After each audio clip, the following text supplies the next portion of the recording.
Assalamualaikum warahmatullahi wabarakatuh. Selamat sore teman-teman semuanya. Terima kasih kehadiran pada sore hari ini. Kami akan menyampaikan update perkembangan ya dari penanganan perkara di Papua. Sebagaimana yang teman-teman sudah ketahui, kami telah menetapkan beberapa pihak sebagai tersangka dan saat ini masih terus kami kembangkan perkara ini dalam konteks penanganan tindak pidana korupsinya gitu ya. Ada beberapa tersangka yang memang yang belum kami umumkan dan proses penyidikannya masih terus berjalan. Pada saatnya pasti kami akan umumkan tersangka-tersangka lainnya. Sore hari ini kami akan menyampaikan perkembangan khusus untuk dugaan tindak pidana pencucian uang dengan tersangka LE sebagaimana yang sudah pernah kami sampaikan begitu ya, dan ini juga sebagai jawaban dari pertanyaan teman-teman media semuanya terkait dengan seberapa banyak sih aset yang selama ini dalam proses penyidikan yang telah dilakukan penyitaan begitu ya oleh tim penyidik KPK, baik itu dalam konteks penanganan perkara dugaan suap, gratifikasi dan juga tindak pidana pencucian uang. Oleh karena itu sore hari ini kami akan menjelaskan ya, secara utuh dan lengkap apa saja aset-aset yang sudah dilakukan penyitaan sebagai barang bukti dalam perkara ini, karena sekali lagi kami terus kembangkan perkara ini, termasuk juga secara materi perkara tentu terus kami kembangkan informasi dan datanya. Ya, tidak sebatas pada dugaan suap, gratifikasi dan tindak pidana pencucian uang, namun sekali lagi pada saatnya pasti kami juga akan sampaikan kepada masyarakat melalui teman-teman semuanya. Setelah nanti akan dibacakan poin perkembangan dari penanganan tindak pidana pencucian uang dengan tersangka LE Gubernur Papua ini, nanti kami silahkan juga kepada teman-teman untuk bertanya lebih lanjut terkait dengan perkara ini. Kita fokuskan terkait dengan penanganan perkara di Papua lebih dahulu ya, karena sekali lagi komitmen kami akan tuntaskan perkara ini sampai kemudian siapapun yang bisa dipertanggungjawabkan secara hukum pasti kami tetapkan sebagai tersangka untuk pengembangan lebih lanjut. Hadir sore hari ini Pak Alek, pimpinan KPK dan juga pelaksana tugas Deputi Penindakan. Kami silakan Pak Alek untuk menyampaikan perkembangan dari penanganan perkara dimaksud. Ya, terima kasih Mas Ali. Yang saya banggakan teman-teman wartawan, sore ini saya ingin menyampaikan terkait perkembangan penanganan perkara dari saudara LE. Sebagaimana teman-teman sudah ketahui bersama, bahwa dalam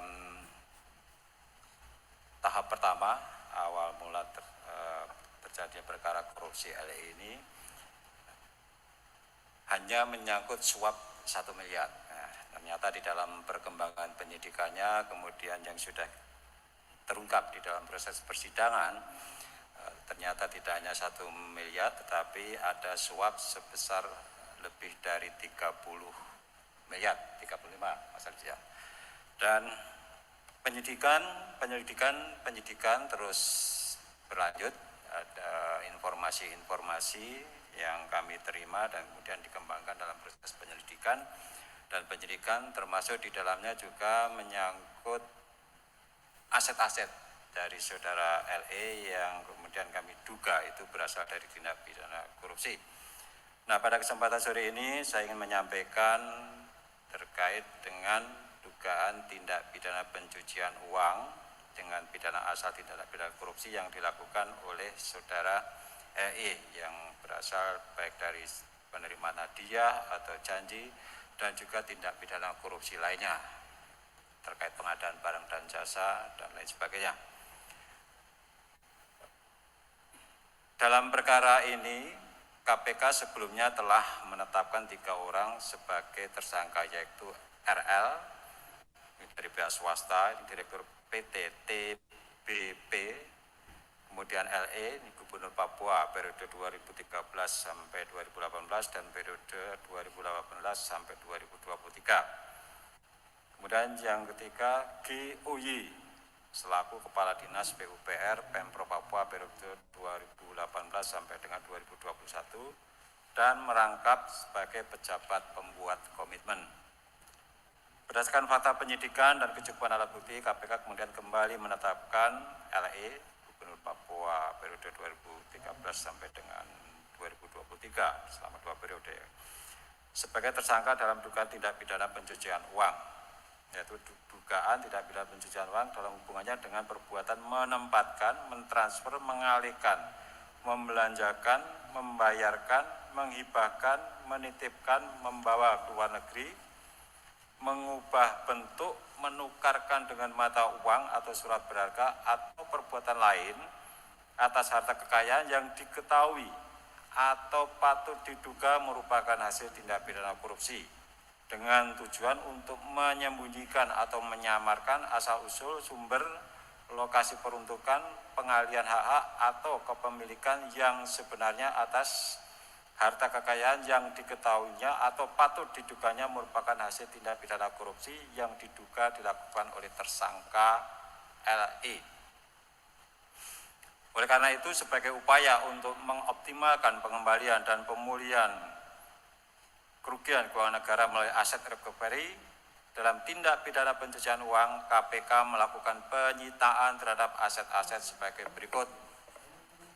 Uang tunai, yang pertama uang tunai senilai 81 miliar 628.693.000 rupiah. Yang kedua, uang senilai 5.100 dolar Amerika. Yang ketiga, uang senilai 26.300 dolar Singapura. Yang keempat, 1 unit apartemen di Jakarta senilai 2 miliar.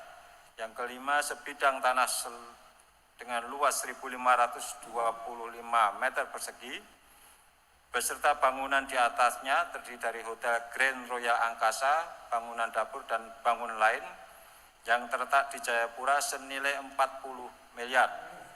Yang keenam, 1 bidang tanah berikut bangunan rumah tinggal di Jakarta senilai 5.380 juta. Yang ketujuh, tanah seluas 682 meter persegi beserta bangunan di Jayapura senilai 682 juta. Yang kedelapan, tanah seluas 862 meter persegi beserta bangunan di atasnya di Kota Bogor senilai 4.310 juta.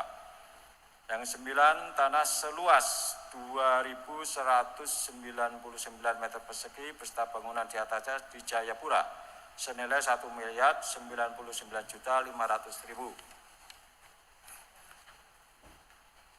Yang ke-10, tanah seluas 2.000 meter persegi beserta bangunan di atasnya terletak di Jayapura senilai 1 miliar.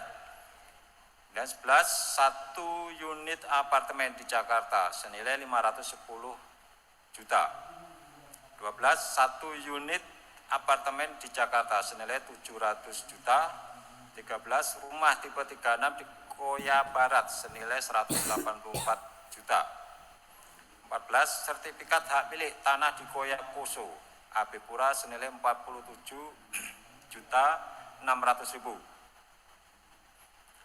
15, sertifikat hak milik tanah beserta bangunan berbentuk sasak NTP yang rencananya akan dibuka sebagai rumah makan di Koya Koso Abipura senilai 2.748 juta. 16, 2 buah emas batangan senilai 1.782 juta 883.600 rupiah. 17, 4 keping koin emas bertuliskan Property of Mr. Lukas NMB senilai 41.127.000. 18, 1 buah liontin emas berbentuk kepala singa senilai 34.199.500 rupiah. 19, 12 cincin emas bermata batu dengan nilai barang masih proses penaksiran dari pihak Pegadaian. 21 cincin emas tidak bermata dengan nilai barang masih proses penaksiran dari pihak Pegadaian. 21, 2 buah cincin berwarna silver emas putih dengan nilai barang masih dalam proses penaksiran dari pihak Pegadaian. 22 biji emas dalam 1 buah tumbler dengan nilai barang masih proses penaksiran dari pihak Pegadaian. 23 1 unit mobil Honda HR-V senilai 385 juta rupiah. Kemudian 24 1 unit mobil Toyota Alphard senilai 700 juta rupiah. 25 1 unit mobil Toyota Race senilai 230 juta rupiah. 26 1 unit mobil Toyota Fortuner senilai 516.400.000 rupiah. Dan 27 1 unit mobil Honda Civic senilai 364 juta rupiah.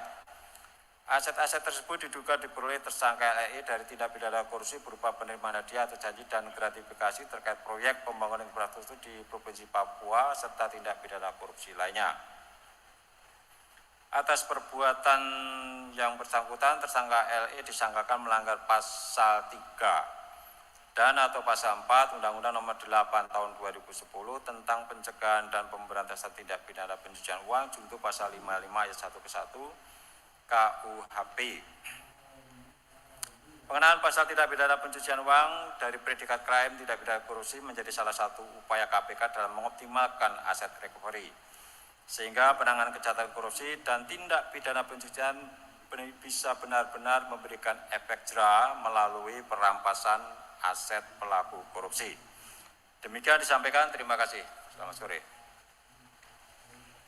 Baik, terima kasih Pak Alek yang sudah menyampaikan perkembangan ya, update perkembangan dari penanganan dugaan tindak pidana pencucian uang dengan tersangka LE.